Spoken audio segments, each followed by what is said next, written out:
안녕하십니까, 안철수입니다. 사랑하는 국민 여러분, 저는 오늘 국민의당을 대표해서 이번 총선에 국민의당이 어떤 목표로 임하고 있는지, 국민의당을 지지하면 대한민국 정치에 어떤 변화가 생기는지, 국민의 삶과 대한민국의 미래에 어떤 변화가 생기는지 말씀드리려고 합니다. 나에게는 꿈이 있습니다. 많이 들어보셨을 겁니다. 세상을 변화시킨 가장 위대한 연설 중 하나인 마틴 루터 킹 목사님의 말입니다. 단 3단어로 이루어진 이 문장은 백인 남성 중심의 기득권 체제를 송두리째 뒤흔든 위대한 변화를 가져왔습니다. 제가 처음 정치를 시작했을 때 저는 상식이 통하는 사회, 청년들의 꿈이 실현되는 나라를 꿈꿨습니다. 거창한 이념이나 거대한 세력을 갖고 있지도 않았습니다. 세상을 바꾸기 위해서는 정치가 바뀌어야 한다고 생각했고, 정치를 바꾸려면 기존의 익숙한 방식이 아니라 익숙한 것과 결별하고 낯설지만 전혀 새로운 방식이 필요하다고 생각했습니다. 그러나 현실 정치의 벽은 견고했습니다. 저는 낡은 기득권의 상징인 새누리당의 확장을 막기 위해서 3번의 결단을 했습니다. 2011년 서울시장 보궐선거 때 지지율에 상관없이 박원순 현 서울시장에게 기꺼이 후보직을 양보했습니다. 성공했습니다. 박원순 시장이 서울시를 잘 운영하고 있는 것을 보면 무척 기쁩니다. 2012년 국민께 약속드렸던 후보 단일화 약속을 지키기 위해서 후보직을 사퇴하고 문재인 후보를 지원했습니다. 안타깝게도 실패했습니다. 2014년 지방선거를 앞두고 당시 민주당의 강력한 요구를 받아들여 합당을 결행했습니다. 그러나 혁신은 계파주의와 기득권 체제에 막혀서 좌절됐습니다. 정치도 바뀌지 않았습니다. 국민들의 삶도 나아지지 않았습니다. 대한민국은 미래로 나아가기는커녕 과거로 거꾸로 갔습니다. 낡은 기득권, 양당 체제 아래서는 도저히 정치를 바꿀 수 없다는 절망 속에서 저는 혈혈단신, 거친 들판으로 나섰습니다. 국민의당을 창당한 이유입니다. 정치인의 기득권만 지키는 정치, 정치인을 위한 정치가 아니라 국민의 삶을 돌보고 나라의 미래를 만드는 정치를 꿈꾸었고, 지금도 제 꿈은 국민을 위한 정치입니다. 국민 편이 하나쯤은 있어야지 우리의 답입니다. 제가 험난한 신당 창당의 길로 나섰을 때 한 직장인 부부가 제게 이런 문자 주셨습니다. 가진 것 없이 태어나도 세상은 살만하다고 우리 아이에게 말할 수 있게 해달라. 지금도 생생히 기억나는 말씀입니다. 우리가 채택한 민주공화국의 위대함은 바로 기회의 평등과 결과의 공정함에 있습니다. 위대한 국가는 항상 힘없는 사람들 돌봐야 하고 국민의 삶을 최악의 위험과 불행으로부터 보호할 수 있어야 합니다. 그런데 우리 정치는 어떻습니까? 청년 실업률이 12.5%로 사상 최고치를 기록하고 OECD 국가 가운데 자살률이 가장 높은데도 정치는 자신의 기득권 유지를 위한 싸움에만 몰두하고 있습니다. 헬조선에 우리 젊은이들이 절망하는데 정치는 답을 내지 못했습니다. 세월호 참사로 생떼 같은 학생 수백 명이 유명을 달리했는데도 정부와 거대 정당들은 당장의 위기를 모면하기 위해 급급할 뿐 근본적인 처방 내놓지 못했습니다. 정치가 잘 나가는 사람들만 우대할 때 소수는 점점 더 부자가 되고 다수는 점점 더 가난해질 때 그런 나라에 미래는 없습니다. 국민의당은 부모의 경제적 능력이 아이의 미래를 결정하는 세상과 단호하게 맞서서 싸우겠습니다. 국민의당은 더 이상 개천에서 용이 나지 않는 기회가 박탈된 정의롭지 못한 사회 구조와 싸우겠습니다. 국민의당은 젊은이들이 아이를 낳고 키우기를 포기하는 절망의 세상에 맞서 싸우겠습니다. 국민의당은 성실하게 일해도 노후를 걱정해야 하는 비정한 세상과 싸우겠습니다. 국민의당은 빈부격차, 남녀격차, 세대격차, 교육격차, 지역격차, 대기업, 중소기업 격차, 정규직, 비정규직 격차 등 모든 불합리한 격차와 싸우겠습니다. 제가 국회에 들어와서 뼈저리게 느낀 점이 있습니다. 정치는 국민에게 시급하고 중요한 일이 아니라 정치인에게 필요한 일, 표되는 일만 한다는 것입니다. 국민의 삶과 직결된 수많은 법안들이 힘 있는 사람들의 이해관계에 막혀서 언제 어디로 사라졌는지 찾기가 어렵습니다. 국민의당은 문제를 해결하지 못하는 낡은 정치와 싸우겠습니다. 서로 욕하고 반대하기만 하면 1등하고 못해도 2등하는 세상. 그것이 여의도식 정치입니다. 그런 정치에 국민은 없습니다. 정치인들은 선거 때만 국민 찾고 선거가 끝나면 언제 봤냐는 듯 뒷전입니다.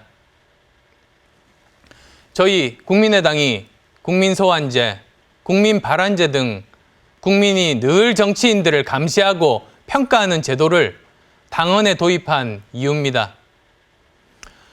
국민을 무서워하지 않는 정치는 더 이상 국민을 위한 정치라고 할 수 없습니다.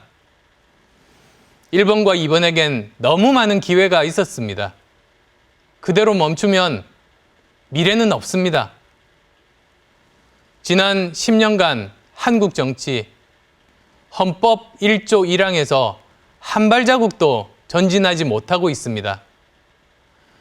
대한민국은 민주공화국이라는 말이 괘씸죄에 걸리는 퇴행을 경험하고 있습니다. 정말 부끄러운 현실입니다.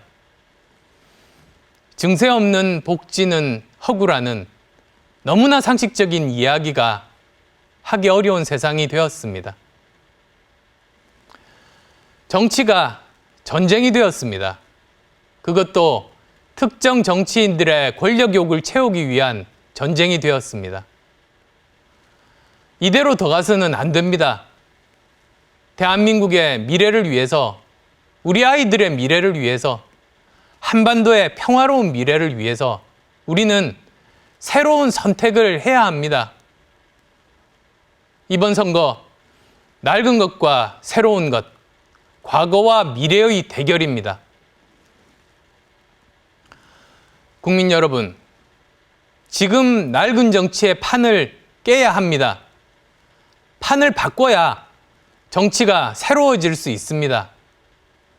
창조적인 파괴를 통해서 진정 국민 중심의 새로운 체계 만들어 가야 합니다. 과거를 버리고 미래로 가야 합니다. 김대중 대통령 옥중서신의 한 구절 말씀드리고자 합니다.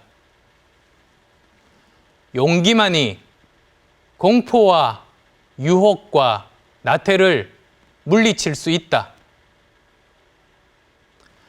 새누리당 압승에 대한 공포감 있을 수 있습니다. 그러나 저는 우리 국민을 굳게 믿습니다. 우리 국민은 엄혹한 유신 말기인 1978년 총선에서 공화당보다 야당에게 1% 이상 더 많은 득표를 안겨줬습니다. 50 전두환 독재 정권 하에 1985년 총선에서 창당 한 달도 안 된 신민당 돌풍을 만든 것도 우리 국민입니다. 여러 유혹이 있을 수 있습니다. 가던 길, 익숙한 길 가고 싶은 마음도 들 겁니다. 그러나 익숙한 길만 찾았다면 콜럼버스의 대항해는 없었습니다. 마젤란의 세계 일주도 없었습니다. 세기를 개척했기에 앞서갈 수 있었습니다. 1번과 2번에게는 기회가 많았습니다. 하지만 1번과 2번은 정치를 혁신하고 국민의 삶을 돌보라는 정치의 소명과 책임 다하지 못했습니다. 이대로 멈춰서는 미래를 기약할 수 없습니다. 국민의당이 원내 교섭단체가 되면 정치가 달라질 수 있습니다. 2016년 봄, 대한민국에 과연 희망이 있는가? 많은 분들이 제게 질문하십니다. 저는 희망이 있다고 믿습니다. 문제는 정치입니다. 경제가 문제라고 많은 분들이 말씀하시지만 사실 우리는 알고 있습니다. 경제는 여전히 정치에 얽혀 있고 정부의 창조적이지 않은 경제정책은 대기업 중심의 낡은 틀에서 벗어나지 못하고 있습니다. 정부 여당이 오랫동안 반복해온 성장 우선의 낙수 효과론 더 이상 답이 될 수 없습니다. OECD와 IMF 보고서에서도 나왔습니다. 그리고 야당이 오랫동안 주장해온 분배론 역시 답답하기는 마찬가지입니다. 이러한 성장론과 분배론의 대립은 우리 정치의 현실을 그대로 보여줍니다. 그저 가던 길 가려는 안일함이고 이분법입니다. 상대 비판만 하고 반대하기만 해도 2등은 하는 양당 독점 체제가 낳은 잘못된 생각이고 문화입니다. 빠른 속도로 변화하는 환경에 적응하지 않아도 문제를 만들기만 하고 문제 해결하지 않아도 공생할 수 있었던 나쁜 구조가 만든 나쁜 정치입니다. 그래서 우리 국민의당은 이제 좀 다르게 해보자고 말씀드리는 겁니다. 반대 대신 토론하고 비판만 하지 말고 합의를 통해서 문제를 해결할 수는 없는지 그 길을 한번 찾아보자는 겁니다. 그리고 상대만 바라보지 말고 정작 정치의 주인인 국민을 중심으로 국민의 삶을 기준으로 문제를 바라보자는 것입니다. 1970년대, 80년대식 우리가 산업화와 민주화라고 부르는 그 사고방식에 더 이상 머물러서는 안 됩니다. 지금 2016년입니다. 산업화와 민주화 세대는 대한민국의 오늘을 이루었습니다. 한강의 기적도 이루었고 민주주의와 인권을 신장시켰습니다. 그런데 그 시대의 성과를 존중하는 것과 그 시대의 낡은 사고방식을 지금 강요하는 것과는 차원이 다른 것입니다. 낡은 생각, 낡은 리더십, 낡은 제도에 머물러서는 잃어버린 길을 찾을 수도 없고 앞으로 나갈 수도 없습니다. 기존 방법으로는 문제를 풀 수 없다는 사실을 알고 있습니다. 새로운 방법이 필요합니다. 담대한 생각, 담대한 리더십, 담대한 제도가 필요합니다. 역사적으로 강대국이 된 나라들의 공통점이 있습니다. 개방, 혁신, 리더십이 그것입니다. 폐쇄적인 나라는 쇠락의 길을 걸었고 개방적인 나라는 발전했습니다. 기득권에 사로잡혀 혁신을 거부한 국가, 기업 모두 망했습니다. 그리고 이런 개방과 혁신을 가능하게 하는 것은 리더십입니다. 특히 복잡하고 빠른 속도로 변화하는 현대 사회에서 리더십은 더욱 중요합니다. 그러나 지금 한국 정치는 리더십을 완전히 잃었습니다. 세상의 변화를 이끌기는커녕 미처 쫓아가지도 못하고 있습니다. 알파고 모멘텀이라고들 합니다. 한국 국민들은 인공지능 알파고와 이세돌 구단의 대국을 보면서 큰 충격을 받았습니다. 미래가 생각보다 훨씬 더 빨리 우리 곁에 와 있었기 때문입니다. 미래를 생각하지 않으면 미래를 설계할 수 없습니다. 다보스 포럼은 2030년이 되면 지금 있는 일자리의 절반이 사라질 것이라고 경고했습니다. 4차 산업혁명으로 로봇과 인공지능이 보편화하면서 앞으로 5년간 선진국 신흥시장을 포함해서 15개국에서 일자리 710만 개가 사라질 것으로 예측했습니다. 같은 기간 새로 생겨나는 일자리는 210만 개에 불과합니다. 500만 개의 일자리가 사라지는 것입니다. 미국 오바마 대통령은 최근 초등학교부터 소프트웨어 교육을 의무화하고 재정을 투입하겠다고 했습니다. 맞습니다.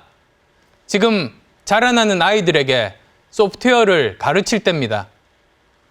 제2의 과학기술혁명은 미래 먹거리를 만들기 위한 투자이고 정보 격차를 메우기 위한 투자여야 합니다. 휴대폰, 자동차로 먹고 사는 시대가 끝나갑니다. 앞으로 20년 뭘 먹고 살지 정치가 답해야 합니다.